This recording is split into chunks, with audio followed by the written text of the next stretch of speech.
Ym 1816, cyhoeddodd yr arlunydd Hugh Hughes gyfrol liwgar o'r enw The Beauties of Cambria.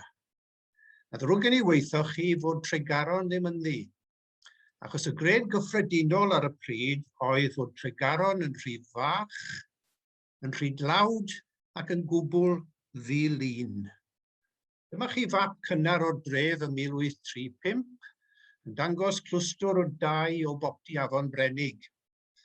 I bob ymwelydd, mi roedd Tregaron yn rhan o'r Gymru wyllt fynyddig. All in dirt and misery, meddai un Sais amdani, and its natives are insolent and brutish. Wel, y stori sy'n gen I yw sut yr ath trigolion Tregaron ati I newid y ddelwedd hon, achos fod hi'n ddelwedd negyddol, ac yn wneud hynny yn ystod oes Victoria. Fe fagwyd yn y dre bobl egniol, flaengar, a llawn dychymyg a dyfalbarhad. Cofiwch, dyn nhw ddim I gyd yn saint, ddim o bellffordd. Roedd yna rogs, dihirod a drwg weithredwyr yn eu plith nhw. Ond dyna sy'n rhoi lliw rhamant a chythro i'r hanes, yn ogystal ag un ffaith bwysig, sef mae tref Gymraeg oedd Tregaron. Wyddwch chi ym 1891, pan gynhaliwyd y cyfrifiad cyntaf I gynnwys gwybodaeth am yr iaith Gymraeg, mi roedd 99% o bobl Tregaron yn siarad Cymraeg. A'n unen heddi cael yn boddi gan ddylanwadau Saesnig, mae'n werth cofio'r ffigur hwn, 99%. Mae'n rhif llesmeiriol, ac mi roedd y rhan fwyaf o'r rheini yn Gymru Cymraeg uniaeth. Glewion yw'r Cardis a glewion oedd bobl Tregaron. Ond nhw'n benderfynol o roi sail cadarn I economi'r dref. Biellech I ddadle, mae'r porthmin sy'n creu Tregaron. Boes, gwydyn, caled oedd y porthmin, yn gyrru gwartheg, defed stor a moch dros fynydd Abergwesin ac ymlaen I farchnad de Lloegr. Ar ddwrnod marchnad, fe roedd Tregaron yn ferw gwyllt, porthmin masnachwyr a ffermwyr yn gweiddi nerth esgyrn I penne ac anifeiliaid yn brefi ac yn rhochian. Roedd cymaint o sofrins melyn yn newid dwylo, fel bod gan Tregaron I banc I hunan mor gynnar a 1812. Dyma chi fanc y dafod ddi. Dych chi'n gweld 2 ddafod ddi ar y chwith ac addewid I dalu swm o 2 bint ym mis Mai 1814. Banc a sefydlwyd ar y cyd gan Tregaron ac Aberystwyth. A dyma chi fenter gynnar hynod gyffroes, banc y ddafad ddi. Ac wrth I arian fel hyn gylchredeg, dyma'r dref yn dechrau prifio. Heb y porthmin felly, y boes garw chwedlonol yma, fydde na ddim Tregaron. Be sy'n drawiadol hefyd yw fod merched yn chwarae rhan yn y cyffro yma. Cymrwch enghraifft merched y gerddi, dyma nhw. Y merched ifanc oedd yn cerdded bob cam o Tregaron I Lunden yn yr haf I godi a ffacio ffrwythau a llysiau yng ngerddi'r brifddinas. Ac yn cario'u cyflog 200 milltir yn ôl I Tregaron yn yr hydre. Merched arbennig iawn oedd rhain. Yn ôl un sylwebydd, for beauty and symmetry of complexion, they are not inferior to the nymphs of Arcadia. Sir Hollywood oedd gan Tregaron yn merched y gerddi. Ac oedd enw iddyn nhw hefyd fel rhai chwym I trafod ac yn ffond o gario plecs. Roedd rhai ohonyn nhw'n Tregaron yn cwyno achos fod rhai o sioper dre yn syrfio nhw'n rhy gyflym a hwytheb cael cyfle I rannu cyfrinachau ac I ddweud I dweud. Dwi'n hoff iawn o sylw a wnaeth Vicar Tregaron yn y cofrestr plwy adeg marwolaeth Jane Jones ym 1749. Ist, sgwennodd e, tewch a sôn, Sian, gyda 2 ebychnod ar ôl hynny. Hynny yw, mae'n amlwg fyna chwip o dafod gan Sian Jones.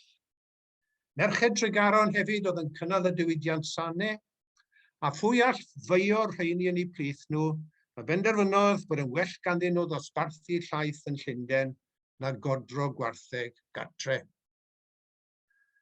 Ond cofiwch hefyd, bod bywyd yn frwydr I hen werin y graith. Roedd newyn a haint byth ymhell I ffwrdd. Gawch rownd os gawch chi gyfle, fynwent yr eglwys I weld faint o blant bach oedd yn marw.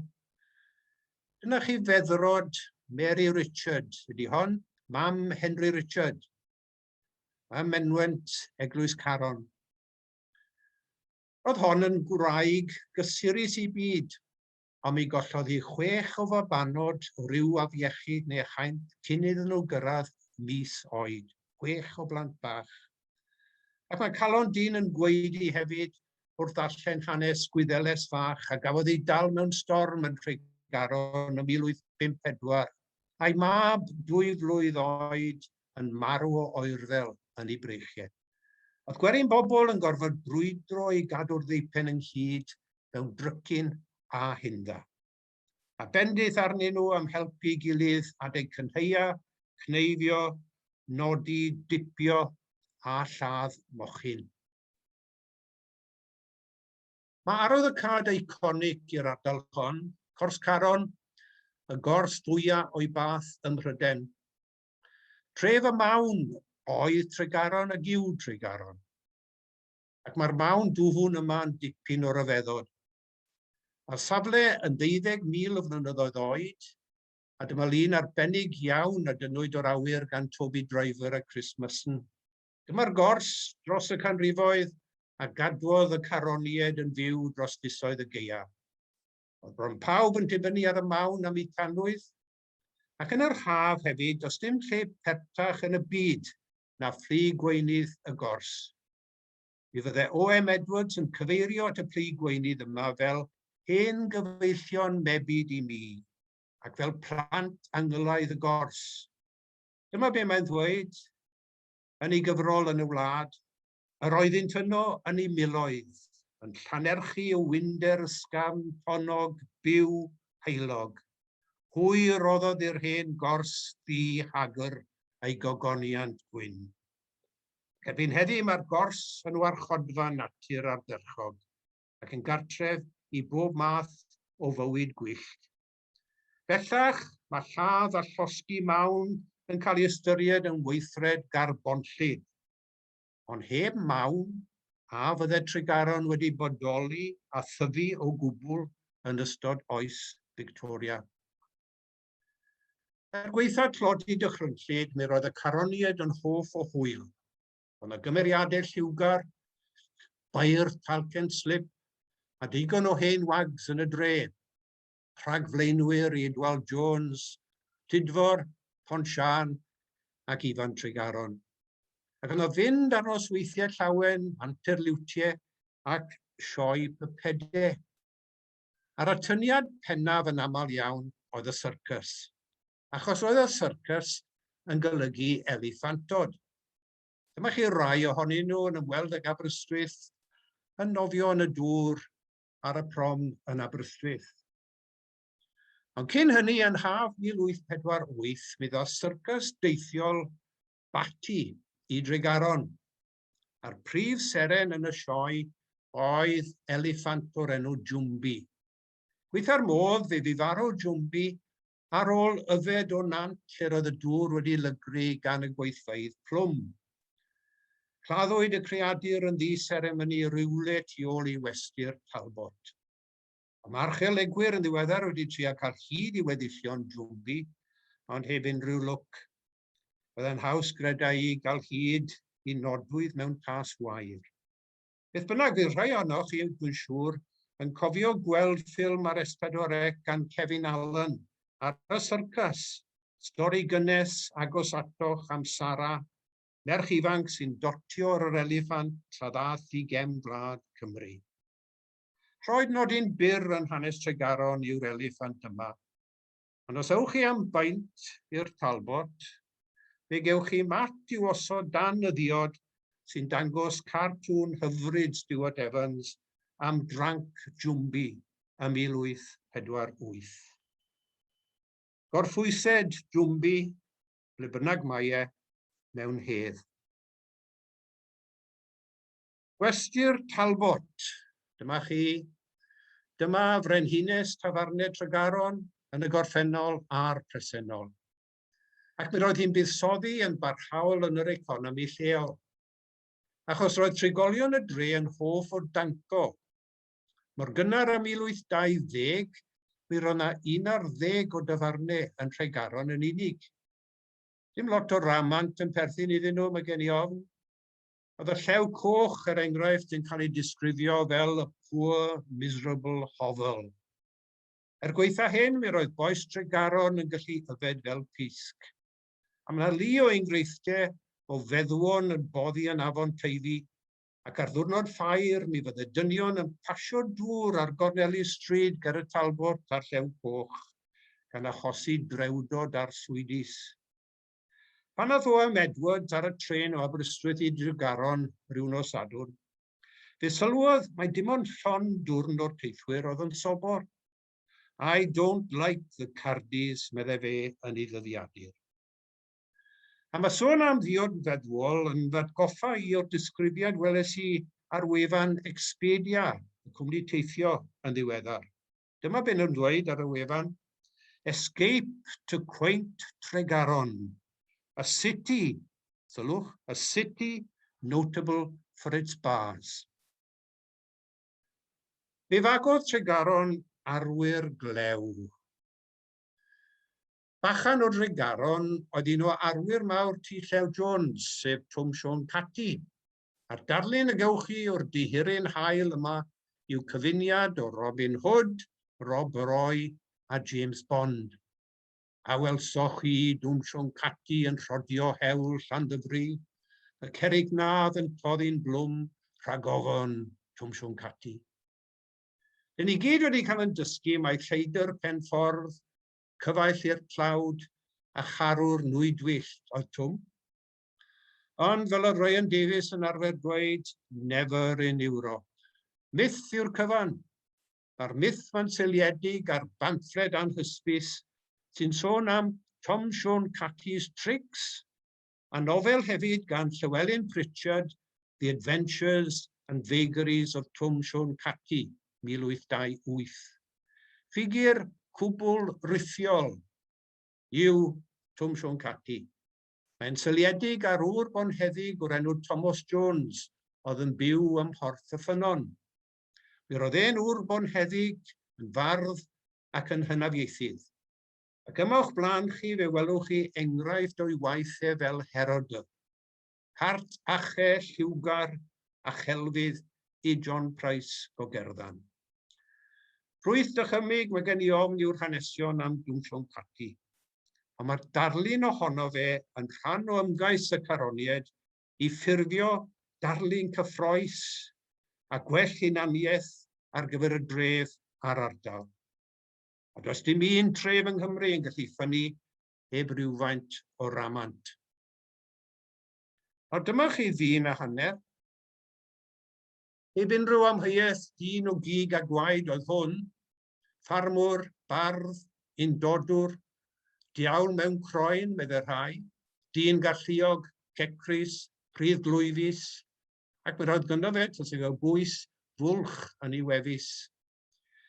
Petawn i'n hwmian Waltzing Matilda, fe fyddech yn gwybod mi iawn mai hwn yw Joseph Jenkins, y swagman enwoca yn hanes Cymru ac yn sicr yn hanes Tregaron. Fe fydd hwn yn ffermio fferm Treftadaeth fel tenant o 1846 ymlaen. Yn y 1869 fe gerddodd allan ar ei wraig a'i blant a chwilio draw I Awstralia bell. Yno, ac yn Ten Swagman, fe gadwodd y ddiadur efo cwiltsyn a ginc am flynyddoedd. Pan oeddwn ni draw yn Melbourne, Awstralia, 15 mlynedd yn ôl, fe sy'n ddigon ffodus I weld o darllen rhai o ddyddiaduron Jenkins sydd heb eu cyhoeddi hyd yma. Dyma un o'i gerddi fe. Oedd ei gyfansoddodd ar gyfer Eisteddfod Ballarat ym 1878. Dyma ddarn o'r gerdd I chi sy'n ar y sgrin. Cwrdd I arddel iaith ein teidiau a'i harferid gyda chlod. Cwrdd I wella ein bucheddau. Wir frawd garwch fyddo'r nod. Ie ddim yn farddoniaeth fawr, Ond mi enillodd Joseph Jenkins Eisteddfod Ballarat y 1878, a mi aethon ni flaen wedyn I ennill 3 gwaith ar 10 yn olynol, cader Eisteddfod Ballarat. Un o arwyr mawr y swagman oedd Iolo Morgannwg, ac un o freintiau mawr fy mywyd I oedd cwrdd ac Edward Williams, fe yw'r hen ŵr wrth yn ymyl I fanna ar gader. O'r wyr Iolo Morgannwg oedd hwn. A nes I hebrwng i'r Llyfrgell Genedlaethol yn Aberystwyth I weld cader Iolo Morgannwg, oedd wedi cael ei drosglwyddo gan deulu Treftadaeth iddi hi. Wel, fe ddychwelodd Jenkins I Tregaron pan oedd e'n 80 oed, ac iddi farw ym 1894 ar ôl bywyd cythryblus iawn. Diolch i'r swagman Cymreig, mae'r Aussies yn gwybod yn iawn lle mae Tregaron a lle mae Cymru. Roedd gan Tregaron ei chrwydred hefyd. Pobl yr ymylon oedd yn crwydro'r ffordd fawr ac yn chwilio am damed y fwyd a lle I orwedd. Roedd rhai ohonyn nhw yn ddigon diniwed, a mi roedd yna gryn nifer o rai dichellgar hefyd. A dwi am gyflwyno rhai ohonyn nhw, iddo chi, achos welwch chi moi lluniau nhw yn y llyfrau hanes. Dyma Ann Williams, pedler clawd o Abertawe. Cafodd hi charcharu am mis o lafur caled gan gwrt bach Tregaron am £2 o fferm gwastad yn Llanwenog. Dyna chi un. Brodor o Tregaron yw hwn, George Edwards. Fe ddaliodd prismin hwn yn Sir Faethyfed, a gafodd ei garcharu am ddianc a gadael I wraig a'i blant ar drigadaeth undeb y clodion. Sipsi yw hon, Elizabeth Boswell. Fe gafodd hon dirwy o 20 swll am fan ladrad yng Ngwesty'r Pier yn Aberystwyth. Sais o Iowfil ydy hwn John Collard. Fe anfonodd cwrt bach Tregaron y creadur yma I garchar am 2 wythnos, am ddwyn 5 croen dafad o Bengelle yng Ngwnws. Yr enghraifft ola yn y galeri yma yw Joseph Armstrong, gwas ffarm o Sunderland o bobman. Fe ymoshododd hwn ar Mrs Grace Davies o Landfeilog, a fe gafodd ei anfon i'r carchar gan ystisiad Tregaron am 6 mis o lafur caled. Nawr oedd gan bob un o'r rhain wynebau trawiadol fel y gallwch chi sylwi, a stori hefyd i'w ddweud.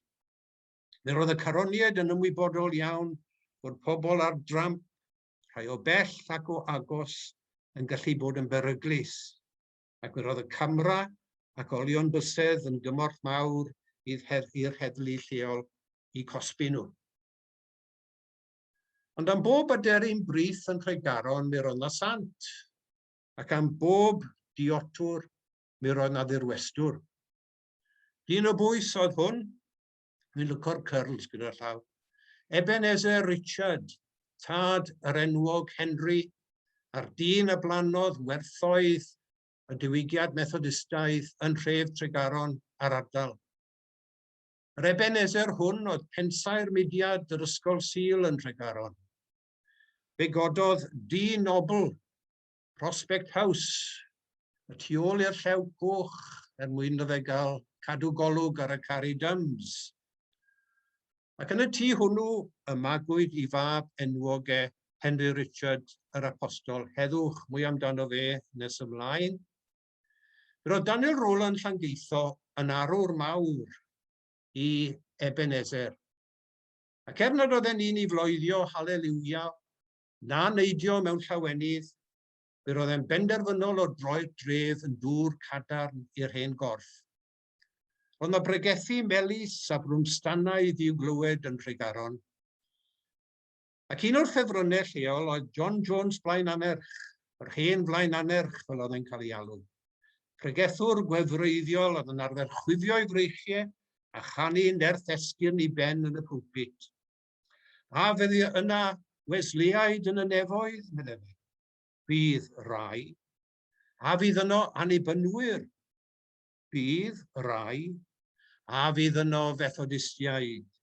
Bydd tyrfa fawr na ddichon neb ei rhifo. Oedd e'n agos iawn at y gwir.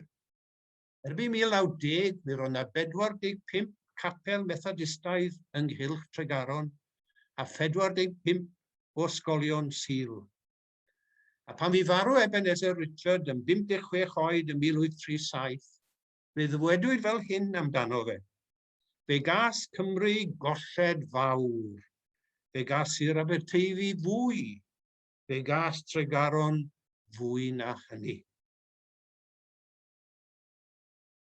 Rhan anatod o'r ymgyrch methodistaidd hon oedd capel Bwlch Gwynt. Capel oedd yn tyfu o ran i faint a'i aelodaeth fel llyffant esol. Mi gafodd ei sefydlu yn 1774, ond fe fydd rhaid i helaethu yn 1819 a'i godi o'r newydd yn 1833. Erbyn 1895, roedd sedd yn y capel i 800 o bobl. A hwnna yn ffigur syfrdanol, 800 o bobl yn Tregaron yn unig. Fe brofwyd sawl diwygiad crefyddol a mi ddoth llais dirwest i'r amlwg. A phrofiad newydd i lawer o blant Tregaron oedd gweld eu rhieni yn ymwrthod ar ddiod feddwol. Be sydd wedi digwydd i ferched y gerddi Tybed? Dyma chi asgwrn cefn y gwragedd yn Bwlch Gwynt. Dyma Santesau sŵn y Jubilee yn Tregaron. Tair yn ei di sobor, yn credu'n gryf mewn defosiwn syber, yn gyfarwydd â gwaed y groes, rhincian danedd a fflamau uffern. Beth newydd i Tregaron oedd llais dirwest, ac ergyd, mae'n siŵr, i berchenog y Talbot. Mae'n werth enwi y tair yma, Sal Tyn Gwndwn, Mari Daniel Garden View a Mari Cwmaman. Gallwch chi fod yn siŵr o un peth, doedd rhain ddim yn diota mewn tafarn. Os oedd dwyster y saint yn gwedd newid arferion y caroniaid, fe roedd ymneilltuwyr radical hefyd yn herio grym y boneddigion gorfesol. Dyma arwr mwyaf Tregaron, Cymro enwocaf i ddydd Henry Richard. Yn enw'r rhyddfrydiaeth, mi fiodd e'n herio grym y boneddigion Toriaidd, ac mi ddoth yn aelod seneddol dros Ferthyr ac Aberdâr ym 1868. Ni, meddai fe wrth y boneddigion, ni, nid chi bia'r wlad hon, ni yw cenedl y Cymru. Cristion i'r carn oedd Richard, yr apostol heddwch enwocaf yn Ewrop, cenedlgarwr a dyn oedd yn cael ei alw yn hir cyffredin fel yr aelod dros Gymru. Ym mis Awst 1893, fe ddadorchuddiwyd y gofgolon ardderchog yma o waith Albert Toft, ac yno yma hi byth yn sgwâr Tregaron. A hyfryd iawn yw i gweld ti bob tro byddwch chi'n mynd i Tregaron. Achos mae'n atgoffa pawb o'r gyfnod nôl ym 1893 pan ddadorchuddiwyd y gofgolon. Sut mae pob un sy'n mynd i'r ysgol yn Tregaron yn gallu moli arwr mawr y fro. Cofiwch mae Henry Richard oedd yr un cyntaf i ddefnyddio'r ymadrodd trech gwlad nag arglwydd ar lawr tir cyffredin. Ac mi ddyle pob disgybl yn y dref gofio hynny a llawenhau yn ei enw wrth gerdded i mewn i'r ysgol bob dydd. Erbyn ail hanner oes Victoria, mi roedd Tregaron wedi ei thraws newid. Oedd amrywiaeth o fanciau, siopau, tafarnau yno. Roedd y gymdeithas gorawl a band pres, a ddalwyr yn morio mewn defosiwn a chan. Roedd yna wasg argraffu hefyd, ac 1866 fe agorwyd y rheilffordd rhwng Aberystwyth a Tregaron, ac nid sleepy, dirty village o tref y caroniaid wedi hynny. Yn wir, roedd gan y treigolion ddigon o fodd A digon o'r hydru hefyd i agor County School, ysgol sir, ym 1897. Dim ond 1 o 5 yn y sir gyfan. Yn ôl y Camera News, mi roedd hi'n wyrth fod tref o lain a 1,000 o bobl, with an immense bog on one side and sterile mountains, cofiwch, on the other, yn gallu agor ysgol o'r fath. Wel, mi roedd modd nawr i Tregaron dechrau magu ac addysgu i phenderfygaeth ei hun. Golwg god rieni sy'n ar ysgol y sir erbyn hyn. A dwi am gloi drwy nodi cyfraniad 2 o ffrwyth ysgol sir Tregaron, 2 o lewion y dref, 2 ymhlith dwsinau a fi'n glod i Tregaron. Dyma'r cyntaf, Ambrose Bebb. Ieithydd, hanesydd, pabydd, llenor. Un o'r camer fawr oedd Bev ar gyrion y dre. Fe ddisgleiriodd Bebb yn yr ysgol, a wedyn mi aeth i'r coleg ar y Llu. A phan glywodd i fod wedi ei dderbyn i astudio yn Ninas Ry'n yn Llydaw, fe gerddodd bob cam o'i gartre i Bontrydfendiged, a chyfri o 100 mewn Ffrangeg ar hyd y daith. A mi gerddodd yr holl ffordd nôl a wneud yr un peth eto. Fe ddoth yn un o sefydlwyr Plaid Genedlaethol Cymru ym 1925. A bydd rhai ohonoch chi'n cofio mai fe oedd tad yr asgellwr rygbi dewiniol, Dewi Bebb. Dwi'n dal i gael blas ar ei lyfrau hanesau, Llywodraeth y Cestyll, Machlud y Mynachlogydd a Cyfnod y Tuduriaid. Dyn eithriadol o dalentog oedd Ambrose Bebb. Ac os ewch chi rhywbryd ar wyliau i orllewin Ffrainc, cofiwch fynd â llyfr Bebb ar Lydaw gyda chi. Maen nhw'n gymar perffaith, Covid neu beidio. Ond os oes un person sy'n profi y tu hwnt i bob amheuaeth bod Tregaron wedi dod i'w hoed erbyn trothwyr Rhyfel Mawr, Cassie Davies yw honno. Merch ffarm o flaen Caron oedd hon, un o 11 o blant, athrawes ac arolygwr ysgolion ysbrydoledig, awdur yr hunangofiant ardderchog hwb i'r galon, a gwraig a ddilynodd yn ôl traed merched Tregaron trwy fod yn annibynnol, yn flaengar ac yn eithriadol o siaradus. Hi oedd y cyntaf yn ysgol Blaen Caron i ennill ysgoloriaeth i'r County School, ac mi aeth hithen i blaen i Goleg Aberystwyth i astudio Saesneg ac wedyn y Gymraeg. Dyma hi, Ambrose Bebb sydd yn y canol yn eistedd, a Cassie sydd ar y chwith y llun felly. Pwy sydd tu ôl iddi, tybed? Pari bar. Mae'n edrych yn ddiniwed yn dydi, ac yn swyl tu hwnt, ac felly hefyd yn y llun hwn. Ond mae rhywbeth annwyl iawn yn perthyn iddi hefyd. Corwynt o ddynes oedd Cassie, yn enwedig ar fater addysg Gymraeg. Roedd hi hefyd yn ddigon dewr mewn ardal lle roedd rhyddfrydiaeth yn teyrnasu i gefnogi Plaid Genedlaethol Cymru. Ac os ych chi'n cofio'r gyfres wych ar y radio Penny Gamp, fe fyddwch yn cofio'n dda am feddwl ac am ffraethineb fyrlymus Cassie. A dwi am orffen drwy ddyfynu pennill allan o gerdd gan Dick Jones. Cerdd aluniwyd i ddathlu pen blwydd Cassie yn 40 oed.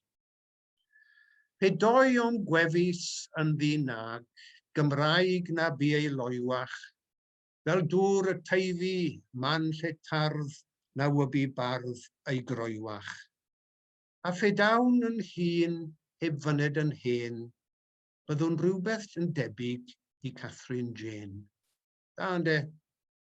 Ac yn ôl y sôn, mae Cassie'n dal i siarad fel melyn bupur mewn Cymraeg loiw yn Nheyrnas Nefoedd. Wel, dyna chi gyfeillion Tregaron i chi. Tref y mawn, tref y mynydd, un o drysorau penna'r Cardi, A thre'n sy'n debygon o gynnal yr Eisteddfod Genedlaethol fwyaf bywiog a chyffroes a welwyd erioed. Pob lwc i'r caroniaid, a diolch i chi am wrando.